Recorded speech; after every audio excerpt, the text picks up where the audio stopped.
So, Jurassic World Evolution 3 has been out for 2 weeks, and while the game has certainly brought forwards a lot of changes and some improvements from its predecessors, it's clear that there are some areas that Frontier need to work on in the future free updates. So, let's go over some areas I think they should tackle first.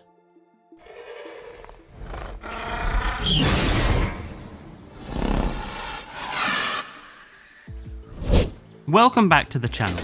Now that the Jurassic World Evolution 3 honeymoon period is starting to end, now comes the time that many of us start thinking about the inevitable free update that Frontier tends to do with all their games. I have 5 suggestions in this video about what, in my eyes, are the big things that need to be done. These are in no particular order, so let's get started. One of my biggest criticisms with Jurassic World Evolution 3, at least from what I've seen so far, is that the quality of the lagoons has gone backwards in comparison to Evolution 2. The complete lack of pre-built decorative elements, the complete lack of mechanical changes, and the massacre of lagoon species that occurred due to the roster cuts has left the lagoons feeling hollow and a wasted feature. Fundamentally, we need the return of the pre-built decorative elements as a matter of urgency. It is completely unrealistic to expect us to spend hours and hours manually creating every coral section using modular building. Give us back the pieces we had in Jurassic World Evolution 2 at a bare minimum. At best, give us some new decorative elements and mechanics. Otherwise, much like the predecessor, the lagoons will remain an overlooked and barely used feature by players. While it was certainly good news for us that the missing Jurassic World Evolution 2 base game animals would be returning for free in future updates, I think that some of these base game animals are more important to have back than others. And for me, the big 3 that we need before all others are Amargasaurus, Nigersaurus, and Camarasaurus. Currently, Evolution 3's sauropod roster is full primarily of the largest members of the group, given that the initial roster cuts removed those 3 smaller members of this group.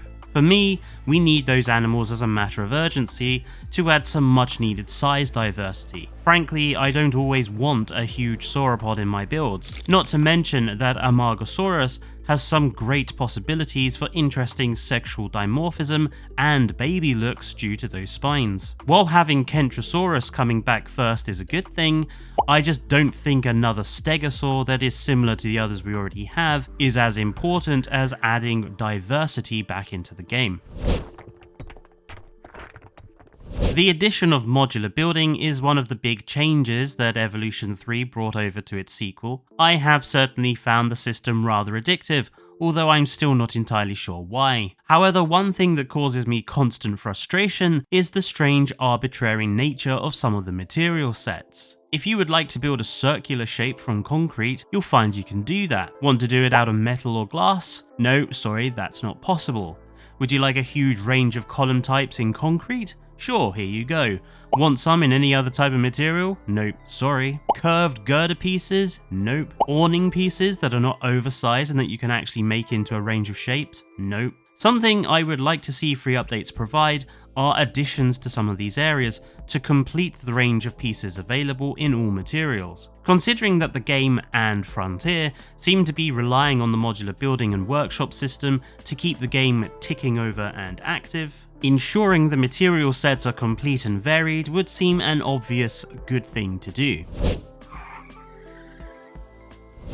Connected to the completion of various parts of the modular building menu is, I think, the addition of placeable vehicles. We have some vehicles already true, like this DIN-styled bus. However, what is rather obvious as you look at the vehicles we do have is the ones that are missing. Nowhere do we have placeable versions of our maintenance vehicles, or our ranger vehicles, or our choppers. It would be nice to have some prop versions of these machines to use in future modular builds, or to add to our parks as decoration. After all, how many of us would like to build a recreation of Nedry's final resting place for a Jurassic Park build? In addition, I think it would be appreciated if we could recolor the existing vehicle props, as for some reason we're denied from doing so.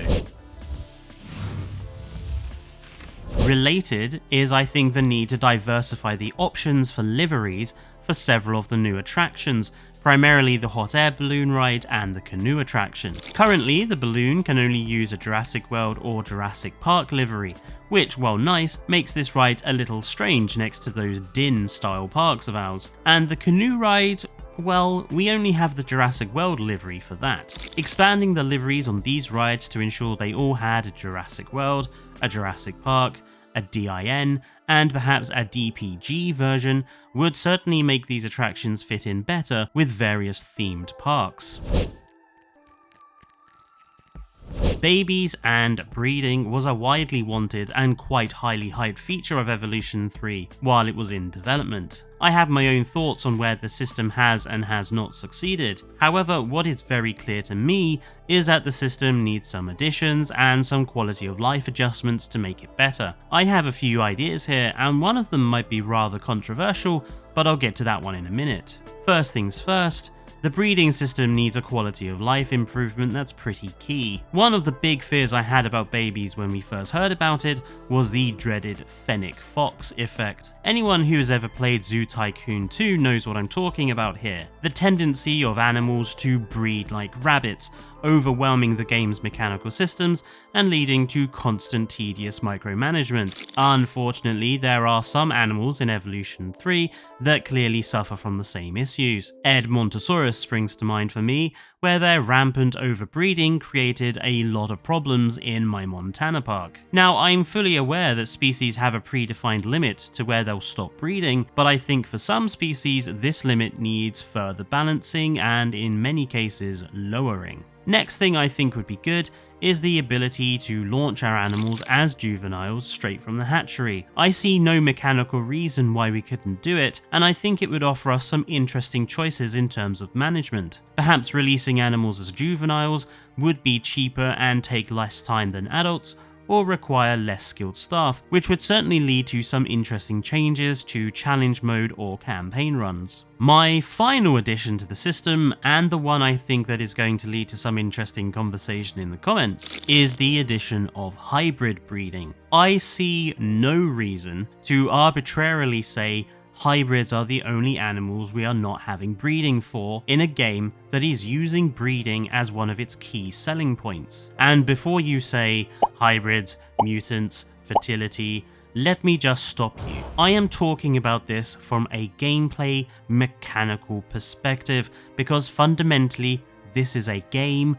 not a film. Not to mention, we know that the Indominus Rex had a male and female version on creation, so I can only assume the eventual plan was to be able to breed these animals in the future, otherwise why would you make a male and female at all? Adding hybrid males would also provide the opportunity for some very interesting sexual dimorphism looks. After all, these are hybrids, you could do anything you wanted with them. And can you imagine how cute little baby Ankylodocus would be, or baby Spinoraptors? I can hear Evo squeeing from over here already. I just don't see any point in stopping these animals from breeding. And sure, you could argue that allowing hybrids to breed is antithetical to the campaign narrative message of Din, but surely having the hybrids at all then is equally antithetical to that message. So that was 5 suggestions from me about where the first sets of free updates should focus on to improve Evolution 3's experience. If you were to push me to pick the one that I think we should have first, I would probably say that ensuring lagoons are actually usable and relevant is the most important. Let me know down in the comments which of these 5 you would like the game to tackle first, and while you're there, don't forget to like the video and subscribe